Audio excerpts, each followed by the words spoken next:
Hopefully you've been doing your reading plan. We've expected to do Esther weeks ago when we had our air conditioning loss, and so now we're back, so you had plenty of time.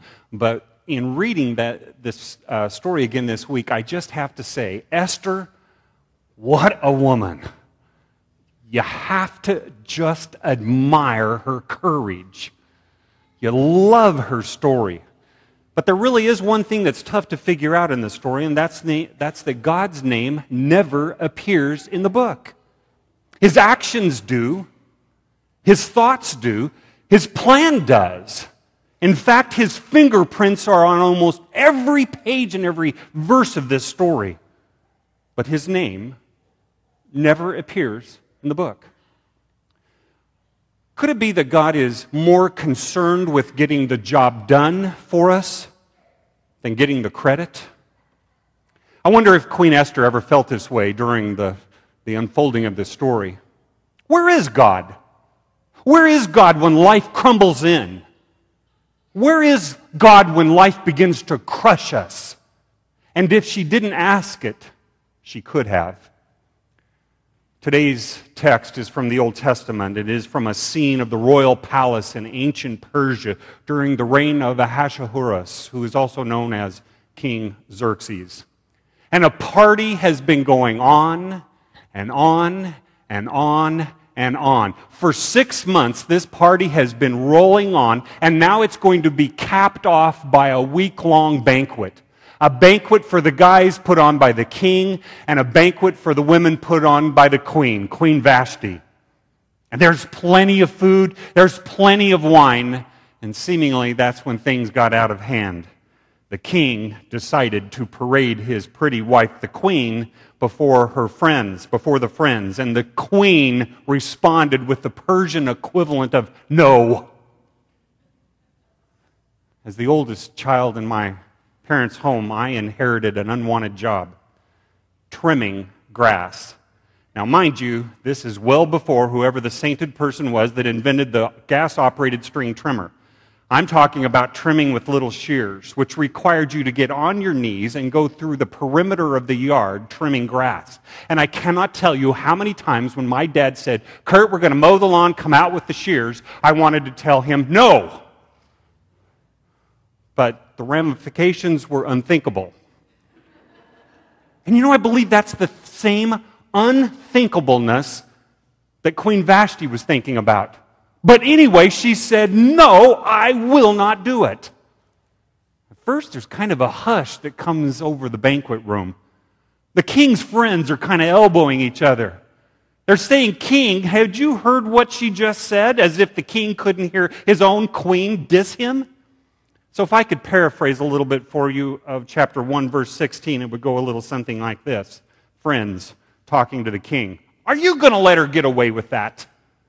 Because if you do, there's not a woman in this entire kingdom who will ever again be obedient to her husband. King, you must do something." So the king does indeed do something. Queen Vashti is banished from the land.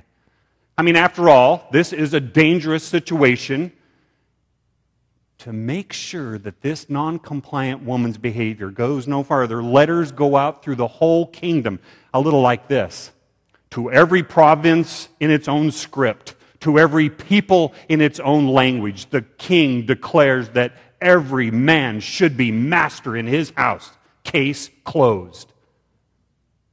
But then the king starts to miss his beautiful wife, Vashti. So, clever thinking, royal court personnel propose a beauty contest. And they're seeking to find a replacement for the expelled queen. So from far and wide, they bring in the loveliest ladies of the land into the capital. One by one, night by night, the beauties are brought to King Xerxes. Now, months go by in the biblical text before we finally meet the heroine of the scripture text, Hadassah. She is gorgeous, apparently. She's a young Jewish maiden, and we'll come to know her as Esther. She apparently lived in the Persian capital, an orphan girl raised by her cousin Mordecai, who was some minor official in the king's palace. And then to make, I guess, a long story short, She, Hadassah, wins the beauty contest, and she is proclaimed queen. And all the people are happy about this. Because you see, to have a royal wedding means the king needs to do something for the people. And so he says, this is what I'm going to do. I'm going to pardon you from paying taxes. And so now, as a subject of the kingdom, we have a beautiful, gorgeous queen and no taxes to pay. What's not to like? But then we meet the villain of the story, Haman. He's a sort of a prime minister in the royal government. Scripture gives us a clue quickly as to how dangerous this fellow is by calling him a descendant of King Agag, of the Amalekites. This goes way back. You maybe remember when Route 66, we were pulling out of Exodus, and we met those people who made war, the first ones to make war on Israel. Well, this Haman is bent on revenge. Haman enjoyed the benefits of political power. I see him as the guy who rode in the limos, had the armed bodyguards, the never-ending expense account, and he enjoyed a submissive public. In fact, the guy is so into the power thing that he believed that people who passed by him should bow. Apparently there was some royal rule that you better bow low or breathe your last. And Haman didn't like people ignoring this rule, especially lowly Jews. So day after day, Haman would come into the king's court. Day after day, that minor official named Mordecai would fail and refuse to bow down. No good Jew would do this for any descendant of the pagan king Agag. But one day, Haman couldn't take it anymore, and he goes ballistic. And no longer in the text is he content with being able to do away with Mordecai. He wants to do away with all of the Jews in Persia.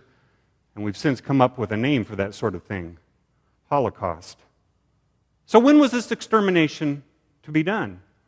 Well, Haman decided he would kind of roll the dice, do a little lottery, and we'll find out what date this dastardly deed will be done on.